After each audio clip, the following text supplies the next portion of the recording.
نہ کوئی ہوا آئی، نہ کوئی بادل برسا، نہ کوئی طوفان آیا. شام کو انہوں نے اٹھانا تھا، ایک ریلا آیا پانی کا اور جناب عاصم بن ثابت کی لاش مبارک کو بہا کے لے گیا.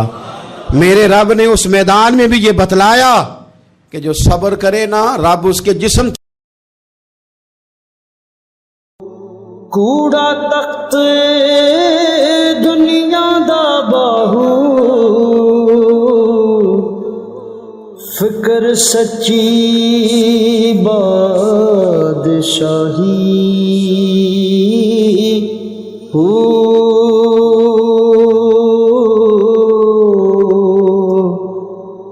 جس دل سے میں اللہ دا چمکے، عشق بھی کردہ ہلے.